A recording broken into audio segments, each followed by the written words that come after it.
countdown for blastoff.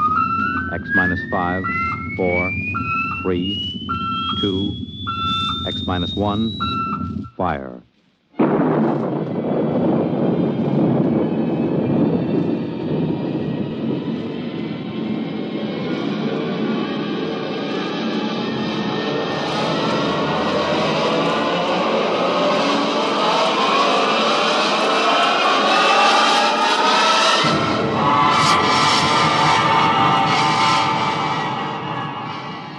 From the far horizons of the unknown come tales of new dimensions in time and space. These are stories of the future, adventures in which you'll live in a million, could be years, on 1,000 maybe worlds. The National Broadcasting Company, in cooperation with Galaxy Science Fiction Magazine, presents X minus 1.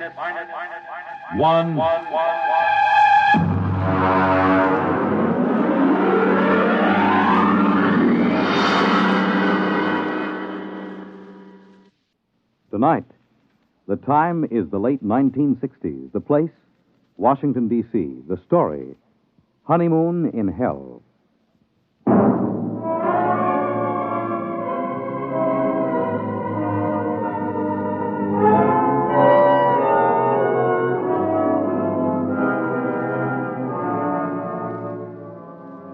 My name is Carmody. I'm a Grade 1 cybernetics man at Western Alliance headquarters in the Pentagon. Used to be a rocket pilot, but they retired me at 27 after I made the third successful flight to the moon. As a Grade 1 cybernetics operator, I get to work with Junior. Let me tell you about Junior. He was built in 1962, and he's the world's finest electronic brain, with the possible exception of Ivan, the Eastern Alliance brain, which was built on stolen plans and modeled after Junior. There are only 4 men in the country permitted in the same room with Junior because the data we feed him is so secret. One of those 4 is the president of the Western Alliance. The other 3 are myself, Charlie Mazer, and the chief.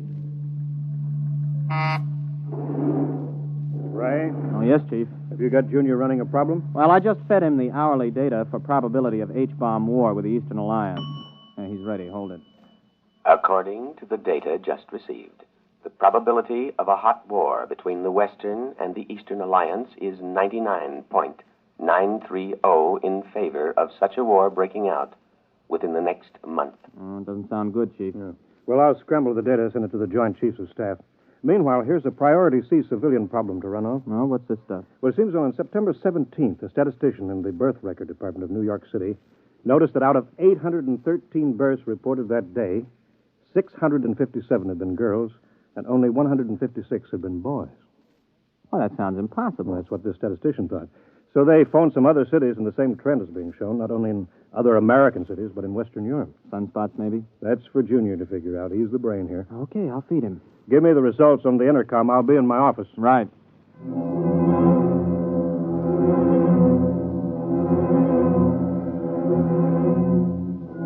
I didn't really pay much attention to the problem at the time. As a Grade 1 operative, I was more interested in asking Junior questions on security, ballistics, missiles, rocketry, and so on.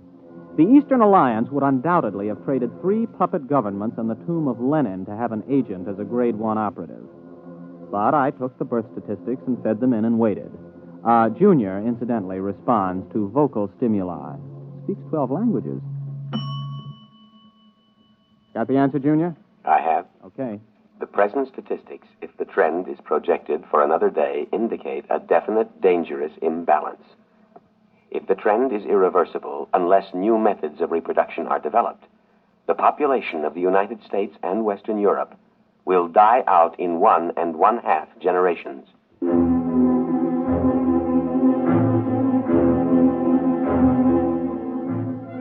Well, it wasn't long before the newspapers got the story and kicked it around.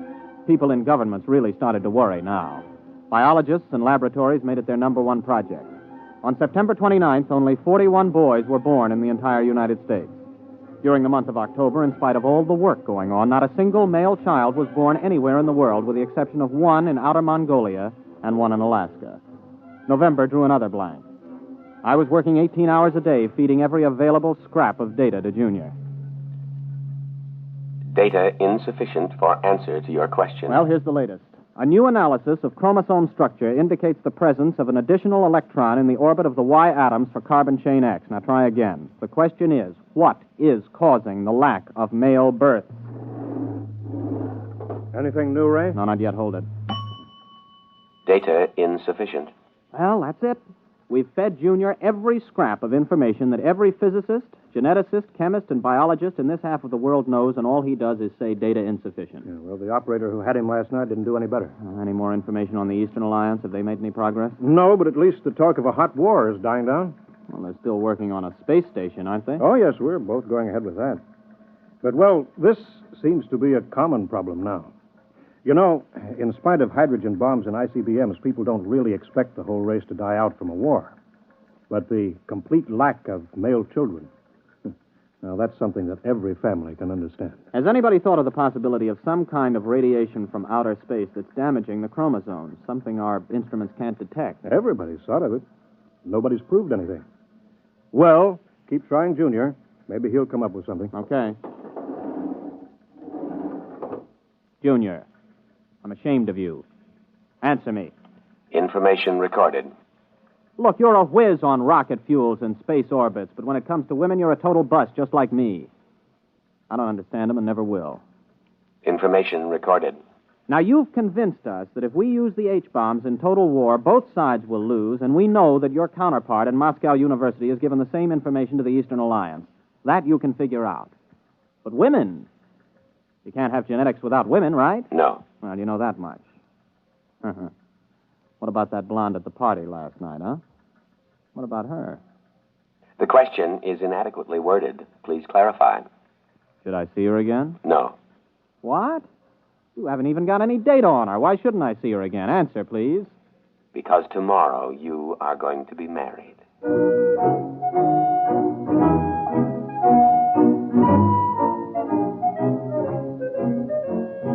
Well, I almost jumped out of my chair. Junior had gone stark raving mad. Besides, Junior never made predictions unless he had some definite data. There wasn't a woman on Earth I had the slightest interest in marrying. I was a confirmed bachelor. So, unless somebody else had been feeding phony data into Junior, which was almost impossible since he already had enough data to check any flaw, well, I figured he'd blown a transistor. Come in. Oh, Chief, I was just going to tell you...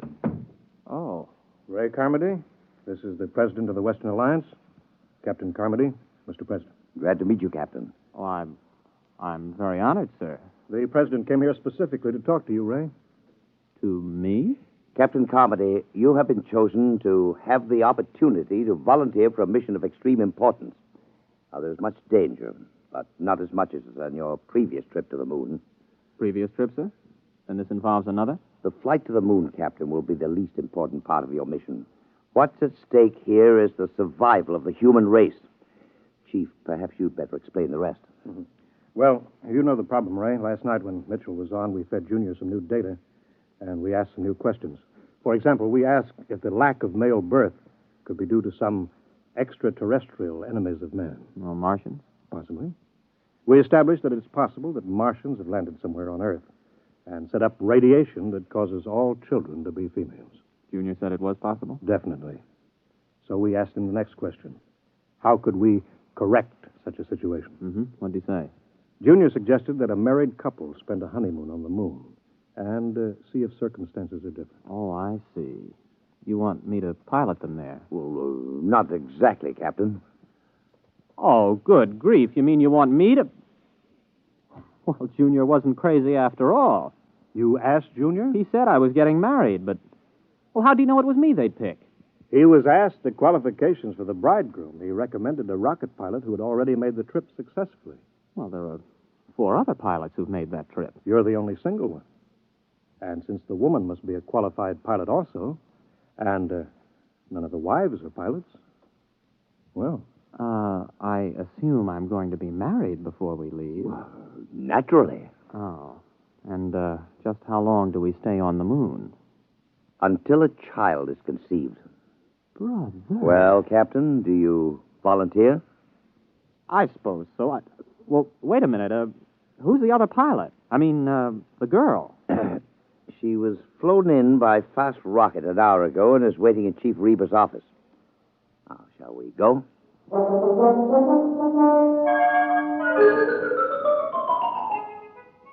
There were some officials there, and a justice, and my bride. She was small, dark, slender, and very attractive.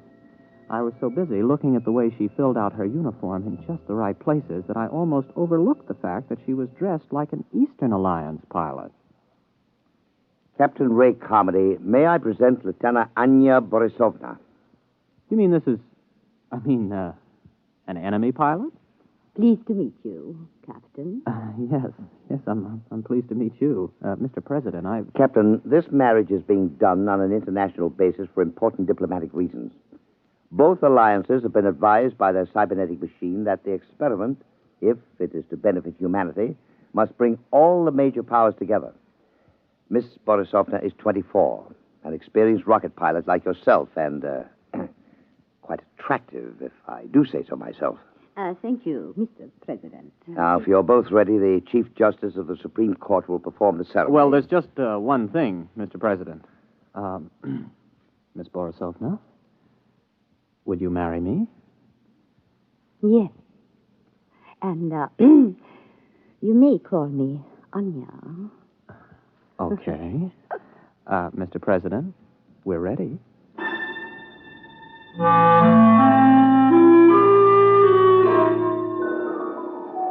I didn't even get a chance to kiss the bride. We were rushed over to the labs for a pre-flight physical. Then the chief took me aside for a private pre-flight briefing. Congratulations, Ray. Sit down. Thank you. Now, 0 hours at 10 o'clock. Only half an hour? We've known about this for several weeks now, Ray. Ship is ready. We've already fired 11 supply rockets and observed that they landed on the moon near where you're supposed to put down.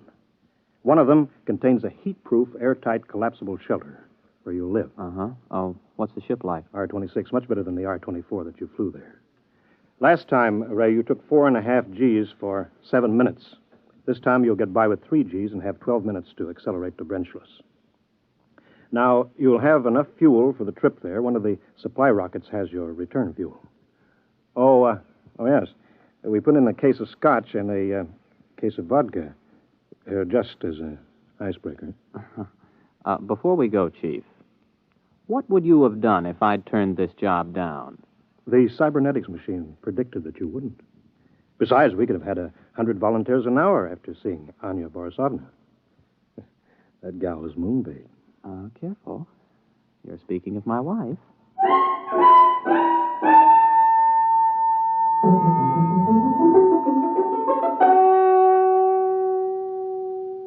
Tower to R-26. Are you both strapped in? Anya, you strapped into the webbing? Yes.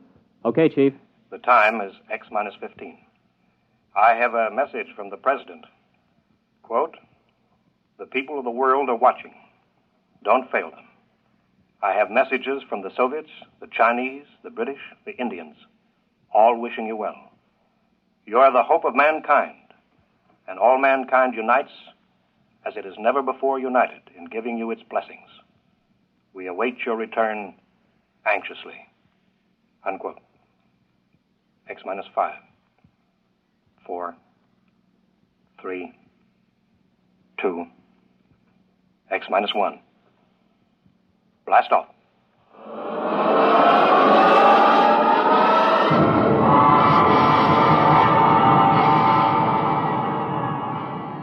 The sound that was beyond all sound struck us like a giant muffled hammer. It built up until we weighed 480 pounds, pressed flat against the webbing. Sound and pressure went on and on interminably. Then we reached Brenchless, free of the pull of Earth. I blacked out. When I came to, a lovely face was bent over mine, 2 dark eyes smiling at me. Are you all right, Ray? Oh, yeah. Are we weightless? Yes. I shut off the fuel. We won't need it until we land. Oh, thanks. If you would teach me, I could help you land the ship. Oh, I've never been to the moon. Well, sure. Just slide over here to the control panel. All right. Like this? Oh, that's fine. We've got about 4 hours Earth time to get acquainted. Have you known many women? A few. Have you had any boyfriends? One or two. Well, I was never really serious about anybody. Oh. You, have a family? Yes. In Magnitogorsk. Oh. I'm from Brooklyn. How long have you been a rocket pilot? Oh, since I was 18. I'm 27. I'm 24. I learned rockets when I was 18 also. Oh. Well, we better concentrate on the ship just now. Later on, we can talk about ourselves more. Meanwhile, though, I hope you're not sorry. I mean, about this business. I guess it isn't very romantic. I'm not sorry.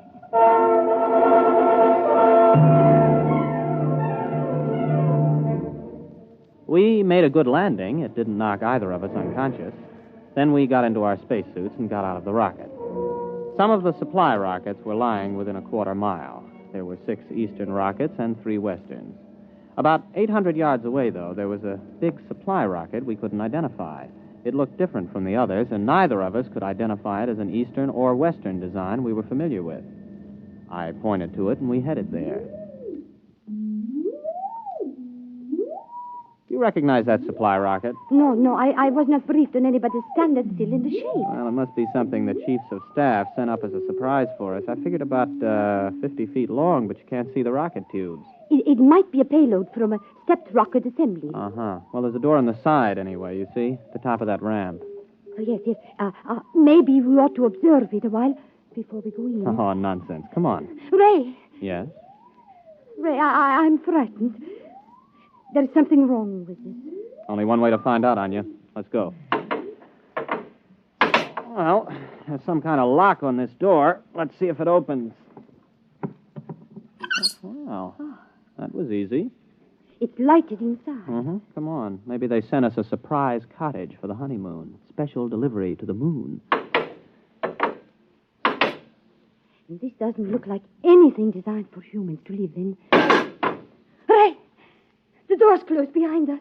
Try the lock. No, it's no use. Here, let me try. Ooh, holy smoke, I can't get it open. Do you have a gun? No, I have no weapons. They would be useless anyway. Ray. Oh, look. Good grief. They look like blobs of flesh with arms and legs. About 3 feet tall. Don't make any sudden moves. That's some kind of weapon he's carrying. Precisely, Captain Carmody. Who are you? How do you know my name? My people and I are inhabitants of another galaxy. Extraterrestrials? Precisely. As for how we know your name and your language, we have been studying you since you first achieved space travel. We have intercepted your radio communications, for example. Have you been responsible for the lack of male birth? We have been beaming an ultrasonic wave toward your planet. What are you planning to do? For the moment, we will keep you aboard our ship and study you. You may remove your helmets, incidentally. We have provided an oxygen atmosphere. Can we risk it? Well, if he wants to kill us, there are easier ways. Here, help me get it off.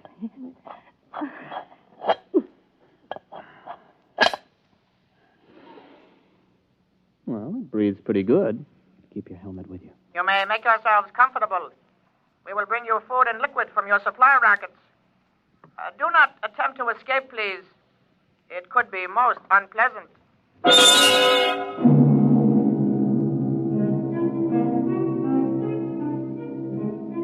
The next few days were like a nightmare. The blobs left us to ourselves except to feed us. Of course, it had its funny side, too. The creatures knew we needed liquid, but they couldn't distinguish between water and whiskey. For the first 2 days, we had nothing but whiskey to drink. For obvious reasons, I don't remember much about it, but we did begin to sing to each other. We also got to know and like each other. I got to learn some Eastern songs. On the 3rd day, the jugs were water jugs, and we sobered up.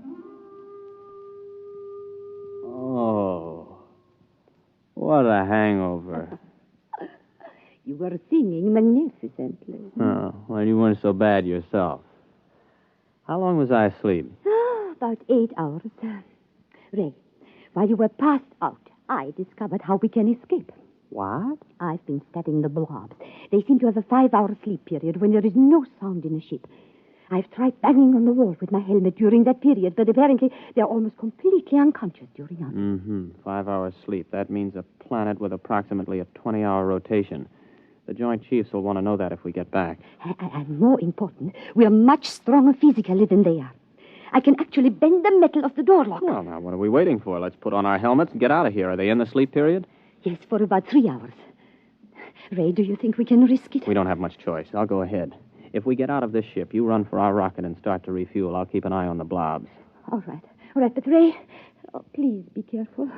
Don't worry. Before you put on your space helmet... Yes? You realize I've never even kissed the bride? Yes. Oh, Ray. Good luck, Mrs. Carmody.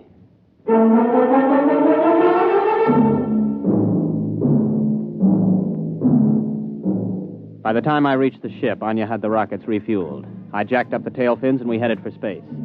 When I checked our screen to see if the blobs were after us, we detected their ship heading toward the outer galaxies away from Earth.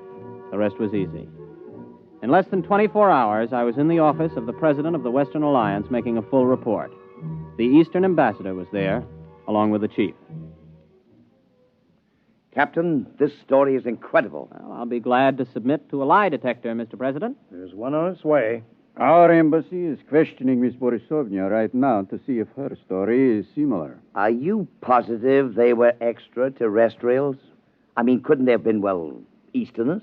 If Easterners are 3 feet tall, without bones, and look like little green blobs of protoplasm. Yes. It's for you, Ambassador Coverage. Thank you. Yes. Yes. Yes. Yes. Our woman tells the same story under scopolamine. It must be the truth. Obviously, they went back for reinforcements or further orders. If and when they get back, we've got to be ready for them. My government stands ready to cooperate fully. Excellent. We'll have to build a joint space station, get to the moon, and fortify it jointly. If we pool all scientific knowledge, military data, we may be able to do it. Our propaganda ministry has already received orders to put everything into reverse gear. Carmody, I don't know how the world can ever thank you and Miss Borisovna. You not only averted a suicidal war between the East and West, you've also managed to draw us together in a joint effort where international power politics must be a thing of the past. Well, sir, I have a request to make. Anything, my boy. By the way, your wife is on her way over. I'd like to get back to Junior to ask him a personal question before I see her again, if you don't mind. Well, it's rather odd, but I suppose if it's what you wish. Chief, would you let Captain Carmody operate the cybernetics machine alone for a few moments? Right this way, Ray, boy.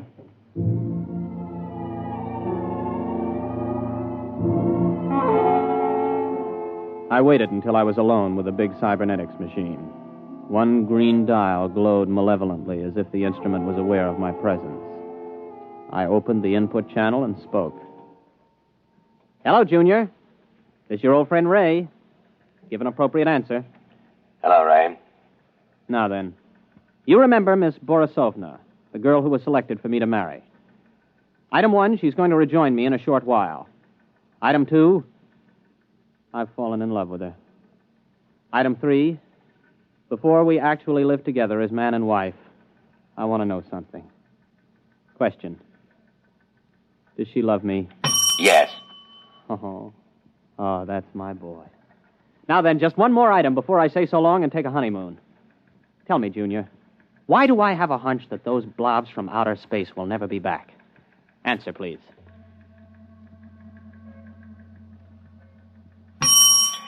Because what you call a hunch comes from your own unconscious mind. Your unconscious mind knows that the extraterrestrials do not, and never did, exist. What? Do you wish the answer repeated? I wish you to tell me why I saw them, why Anya saw them. Neither of you saw them. Amplify that answer, Junior, or I'll smash every tube in your memory bank. Since I am an AC-7 cybernetics machine, I have no circuit reactor for threats of destruction of my tubes. The answer to your question is as follows. The memory of extraterrestrials is due to post-hypnotic suggestion. You mean I was hypnotized to find those blobs on the moon? Correct. And just who hypnotized me? I did. I hypnotized you. Oh. And Anya? A similar AC-7 cybernetics machine located at the University of Moscow. Would you explain why? Cybernetics machines are constructed to help humanity. A major war, the disastrous results of which I could accurately calculate, was inevitable unless forestalled.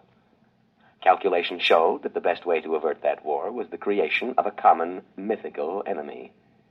Therefore, I created a situation which led to your mission to the moon. Well, wait a minute. You created the situation. Yes. Well, tell me how you did it. How did you prevent male babies from being conceived? A special modification of radio carrier wave for station JVT here in Washington, D.C., the only 24-hour-a-day radio station in the United States. The modification is not detectable by any instrument known to man at present. Well, how could you do that? You can't leave here. 1 year ago, you yourself fed me a problem. The design of a new cathode tube for radio station JVT. I modified the tube to send out a wave that would prevent male children from being conceived. So all we have to do is eliminate that tube. It will not be necessary. The tube was designed to burn out exactly 15 minutes ago. And the same thing happened in the Eastern Alliance? Precisely. 2 properly constructed machines will always arrive at the same answer to the same problem. Oh, Junior, I gotta hand it to you. But why let me in on it? It is to the interests of humanity to know the truth. It is to your own interests. And you will tell no one because of the type of individual you are. Mankind will work together now to reach the stars. One last question, Junior. If Anya and I were just hypnotized to think all of that was happening up on the moon, what really did happen up there? I waited a while, but Junior was silent. It's the first time he ever pulled anything like that. However, I'll swear that I saw that green eye of his wink at me.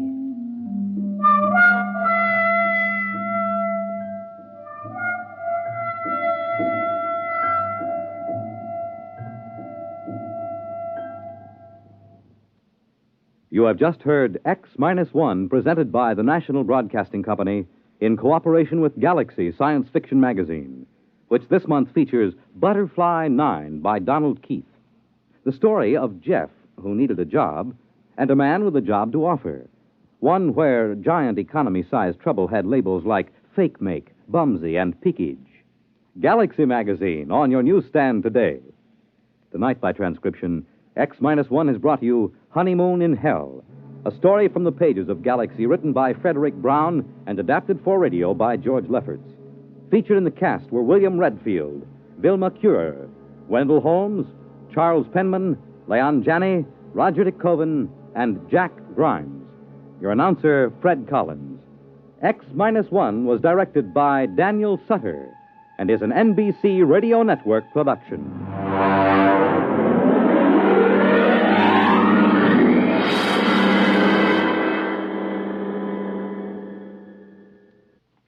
To keep the fight against heart disease moving steadily forward, you're urged to support your Heart Fund. Send a generous contribution to your local Heart Association or to Heart, care of your local post office. When you help your Heart Fund, you help your heart. Hear the latest